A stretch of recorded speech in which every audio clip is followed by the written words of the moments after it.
एक को अस्पताल ले जाने के बाद उसके शरीर में आश्चर्यजनक रूप से परिवर्तन हो जाता है। स्पेक के शरीर को देखकर कोई भी यह विश्वास नहीं कर सकता था कि वह 97 साल का है। हार की प्यास ने उसे कल्पना से परे शक्तियां दी, लेकिन हनायामा से हारने के बाद उसने उस शरीर को बनाए रखने के लिए लड़ने की इच्छा खो दी। शिक्षक बाकी को शारीरिक प्रशिक्षण के बजाय अपनी पढ़ाई पर ध्यान केंद्रित करने के लिए कह रहे हैं। वह बाकी से कहता है कि चाहे तुम कितने भी तेज क्यों न हो, तुम मोटरसाइकिल से ज्यादा तेज नहीं हो सकते। चाहे तुम कितने भी मजबूत क्यों न हो, तुम तीसरी मंजिल से जमीन पर नहीं कूद सकते। इससे पहले कि शिक्षक अपनी बात पूरी कर पाता, अपराधी डॉयल जमीन से कूदकर बाकी की कक्षा में आ जाता है। वह शिक्षक को एक तरफ फेंक देता है और बाकी को इस उबाऊ कक्षा से बचा लेता है। डॉयल के उस पर हमला करने से पहले ही बाकी समय रहते प्रतिक्रिया करता है। डॉयल को बाकी में बहुत दिलचस्पी है क्योंकि वह उसकी गति के साथ तालमेल बिठा सकता है। बाकी को डर है कि लड़ाई उसके सहपाठियों को प्रभावित करेगी, इसलिए वह भाग जाता है। लेकिन बाकी की लड़ाई नहीं रुकती। उस पर अचानक पीछे से किसी ने हमला कर दिया।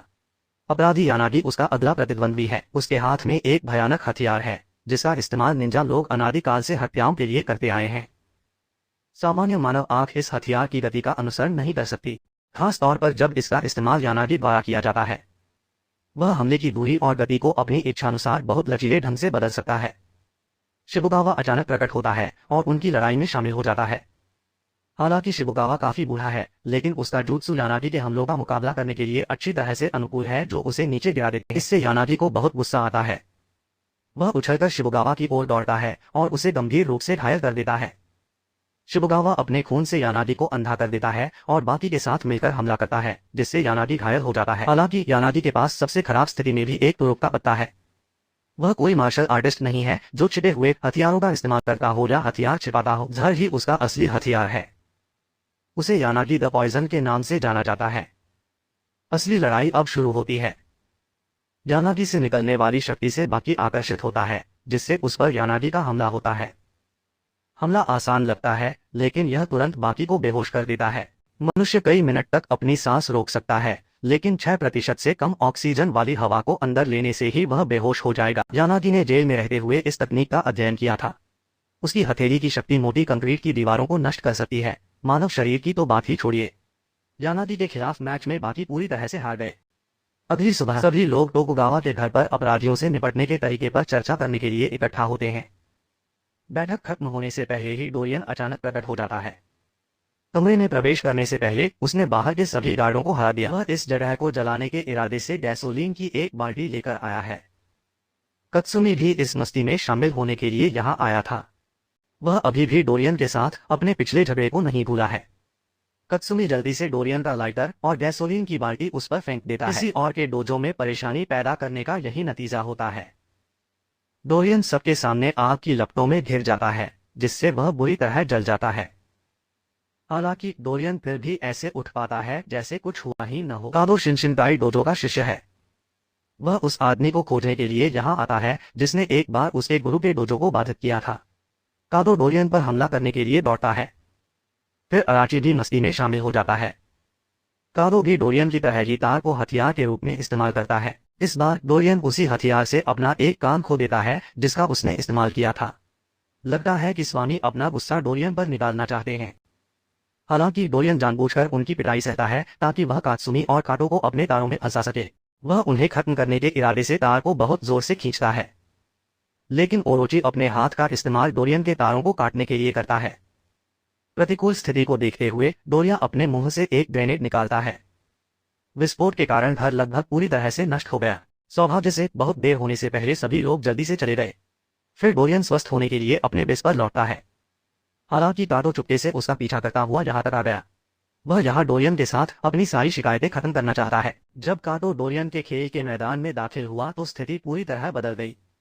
डोरियन अपने हाथ को एक चिपचिपे तरल में डुबोता है और फिर फर्श से कांच के टुकड़े उठाता है। चिपचिपा तरल और कांच के टुकड़े मिलकर एक नुकीली मुट्ठी बनाते हैं। यह डोरियन का गुप्त हथियार है। काटो डोरियन पर हमला करने की कोशिश करता है, लेकिन उसे केवल कांच के टुकड़ों से घाव मिलते हैं। यहाँ तक कि काटो ने अपने खून से डोरियन को अक्षम करने की कोशिश की, लेकिन वह उस तक नहीं पहुंच सका। वह अपना कोट उतार देता है और इस लड़ाई में जीने या मरने का फैसला करता है। हालांकि काटो के हमले के हर प्रयास को डोरियन आसानी से रोक देता है। काटो जितना अधिक हमला करता है, उसे उतने ही अधिक घाव मिलते हैं। हालांकि उसका शरीर कांच के टुकड़ों से जकड़ा हुआ है, फिर भी काटो अंत तक लड़ता है। इस बिंदु पर वह सफलतापूर्वक डोरियन की जांघ पर लात मारता है, जिससे उसे दर्द होता है और वह काटो से अपनी जान बख्शने की भीख मांगता है। हालांकि ये सभी डोरियन द्वारा बनाए गए भ्रम हैं। डोरियन बिल्कुल नहीं। डोरियन इस लड़ाई को खत्म करने के लिए अंतिम बार करता है। अगले दिन जब रित्सु मार्शल आर्ट का अभ्यास कर रहा होता है तो उसे डोजो के सैंडबैग के अंदर कुछ महसूस होता है। वह सैंडबैग को काटता है और अंदर काटो को देखता है। काटो को तुरंत इलाज के लिए अस्पताल ले जाया जाता है।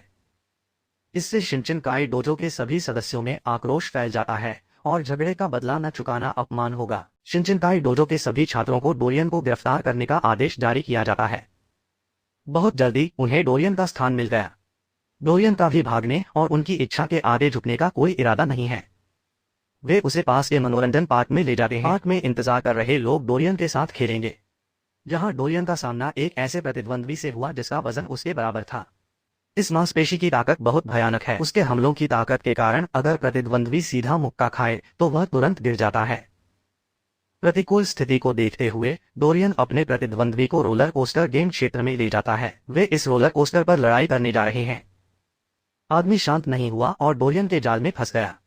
डोरियन पीछे से आता है और आदमी की गर्दन पकड़ लेता है। रोलर कोस्टर पर संतुलन लगातार बदल रहा है। डोरियन की पकड़ से बच पाना उस आदमी के लिए असंभव हो जाता है। लेकिन रोलर कोस्टर अचानक मुड़ जाता है, जिससे वह आदमी खतरे से बच जाता है।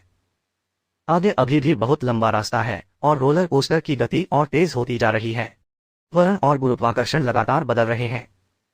आदमी को डोरियन के अगले हमले से लड़ने के लिए तैयार रहने का तरीका सोचना होगा। उसे याद आता है कि एक बार ओरोची ने उसे एक पारंपरिक रुख सिखाया था, जिसका उपयोग मार्शल कलाकार नावों पर लड़ने के लिए करते हैं। यद्यपि वह व्यक्ति रोलर कोस्टर पर अपना संतुलन बनाए रखने में सक्षम है, फिर भी यह डोरियन जैसे खलनायक का सामना करने के लिए पर्याप्त नहीं है। डोरियन उस आदमी को गले लगाने के लिए दौड़ता है और उसके साथ रोलर कोस्टर से गिर जाता है। हालांकि डोरियन गिरने के बाद भी उठने में सक्षम है। उसने जो स्टील के तार तैयार किए थे, उन्होंने जमीन पर गिरने से पहले अंतिम सेकंड में उसके गिरने के बल को कम करने में उसकी मदद की। यह देखकर रित्सु, कात्सुमी और ओरोची एक साथ इस दुष्ट आदमी को दंडित करने के लिए प्रकट होते हैं। लेकिन अचानक डोरियन रित्सु को भाई कहता है। यह पता चला कि रित्सु एक ऐसी जगह से आया था जिसे चीनी मार्शल आर्ट का घर माना जाता है, शाओलिन मंदिर। कायो की उपाधि किसी ऐसे व्यक्ति को दी जाती थी जिसकी ताकत बाकी शिष्यों से बढ़कर हो। एक महान कायो के बारे में एक रहस्यमयी कहानी थी, जो पश्चिम से आया था। उसकी ताकत सिर्फ एक रात में एक पहाड़ के माध्यम से एक सुरंग खोद सकती थी। यह स्थिति रित्सु को ओरोची और कात्सुमी के साथ लड़ाई में शामिल होने से रोकती है, क्योंकि शाओलिन मंदिर में एक नियम है कि शिष्यों को एक दूसरे से नहीं लड़ना है, इसलिए सब कुछ शिनशिनकाई डोजो के लोगों पर छोड़ना होगा। ओरोची पिछली लड़ाई में घायल हो गया था, लेकिन वह अपने खोए हुए हाथ का बदला देने के लिए दृढ़ है। लड़ाई की शुरुआत में ओरोची लगातार डोरियन पर कई किक मारता है। उस मुकाबले के बाद उसका बायां हाथ भी फिर से जुड़ गया। इतना ही नहीं, यह पहले से ज्यादा मजबूत हो गया। उस मुकाबले के बाद ओरोची पास में ही अपने दोस्त के क्लिनिक में गया। वह बेहोश होने से पहले समय पर वहां पहुंच गया। लड़ाई एक तरफा ओरोची के पक्ष में जा रही है। डोरियन के सभी हमले ओरोची द्वारा परास्त कर दिए जाते हैं और डोरियन को बहुत परेशानी होती है। हालांकि डोरियन एक समय में एक महान कायो था और वह अचानक काटा करता है, जो मांसपेशियों को आराम देने के लिए इस्तेमाल किया जाने वाला व्यायाम है। ओरोची उस पर पत्थर फेंकने की कोशिश करता है। डोरियन तुरंत पत्थर को पकड़ लेता है और उसे कुचलकर चूर्ण बना देता है। वह ओरोची के चेहरे पर पत्थर की धूल उड़ाता है, जिससे उसकी दृष्टि चली जाती है। हालांकि ओरोची अभी भी उसे पकड़ने में सक्षम है और लक्ष्य पर हमला करता है, जिससे डोरियन गंभीर रूप से घायल हो जाता है। मैच की स्थिति प्रतिकूल होने पर डोरियन एक बार फिर अपनी जान की भीख मांगता है। यह तब होता है जब ओरोची की आंखों के सामने भी मतिभ्रम प्रकट होता है, ठीक वैसे ही जैसे काटो के सामने पहले हुआ था। अब ओरोची अपनी कल्पना में डोरियन से लड़ रहा है। डोरियन का मानना है कि यह उतनी ही आसानी से समाप्त हो जाएगा जब उसने काटो का सामना किया था। हालांकि डोरियन के हमले को अचानक ओरोची ने रोक दिया। इतना ही नहीं, ओरोची ने पलटकर डोरियन पर हमला कर दिया, जिससे वह गिर जाता है। ओरोची के व्यापक युद्ध अनुभव ने उसे इस तथ्य से अवगत करा दिया है कि कोई भी लड़ाई कभी भी आसान नहीं होती। उसे जल्द ही एहसास हो जाता है कि यह सब एक भ्रम है और वह खुद को जगा देता है। डोरियन के सभी हमले अब पूरी तरह से अवरुद्ध हो गए हैं। चाहे उसने कितनी भी कोशिश की हो, फिर भी वह ओरोची को छू नहीं सका। डोरियन ने आखिरी कार्ड फेंकने की कोशिश की, लेकिन फिर भी वह कामयाब नहीं हुआ। ओरोची के किक से डोरियन का हाथ पूरी तरह से नष्ट हो गया। उसके शक्तिशाली मुक्कों ने डोरियन की रीढ़ तोड़ दी। कुराची की एक ही किक से उसके पैर भी नष्ट हो गए। हार बहुत करीब आ रही है, ठीक वही जिसकी डोरियन ने कभी आकांक्षा की थी। इस बिंदु पर डोरियन वास्तव में डर जाता है और फूट फूट कर रोने लगता है। काटो को अचानक यहाँ लाया गया था ताकि वह इस मैच को खत्म कर सके। हालांकि उसके शरीर पर कई घाव हैं, लेकिन डॉक्टर ने यह भी बताया कि काटो कोमा में है। लेकिन काटो अभी भी खड़ा होने में सक्षम है। क्रोध और प्रतिशोध की इच्छा उसके शरीर को हिलाने के लिए प्रेरित कर रही है। यह कुछ ऐसा है जिसे विज्ञान भी नहीं समझा सकता। डोरियन एक बच्चे की तरह है जो जीने का आखिरी मौका मांग रहा है। लेकिन ये चीजें डोरियन की योजना में हैं। जब डोरियन को अस्पताल ले जाया गया तो डॉक्टर ने उसके हाथ में कुछ लगा हुआ पाया। तस्वीर के अनुसार उन्हें लगता है कि यह एक छोटा बम है। कलाई की हड्डी पर जोर से लगने पर यह फट सकता है। ऐसा लगता है कि यह उसका गुप्त हथियार है। ओरोची घर लौटता है और पाता है कि सब कुछ गड़बड़ हो गया है। गुस्से में उस पर अचानक डोरियन द्वारा हमला किया जाता है। उसके हाथ में मौजूद मिनी बम फट जाता है और ओरोची के चेहरे पर जोरदार वार करता है। ओरोची इतनी बुरी तरह घायल हो जाता है कि वह हिल भी नहीं पाता। अब जब बात बहुत आगे बढ़ चुकी थी, रित्सु अब और बर्दाश्त नहीं कर सकता था। रित्सु ने एक ऐसा मुक्का मारा जिसमें उसका सारा गुस्सा समाया हुआ था। डोरियन रित्सु के मुक्का खाने के बाद अपने दिमाग को अस्थिर बना लेता है। अपने जीवन में पहली बार हारने के कारण डोरियन अपना वर्तमान आत्म खो देता है। वह एक बच्चा बन जाता है जिसके पास कोई स्पष्ट धारणा नहीं होती है। सिकोर्स्की ने बाकी और काजू के बीच खास रिश्ते को देखा और जाना। वह साजिश रचने के लिए काजू के घर में घुस जाता है। जैसे ही सिकोर्स्की काजू पर हमला करने वाला होता है, बाकी तुरंत दरवाजा तोड़ देता है और उसे बाहर निकाल देता है। मुख्य किरदार की लड़की को छूने की हिम्मत करो, अंत अच्छा नहीं होगा। बकी अपना सारा गुस्सा सिकोर्स्की पर निकालता है।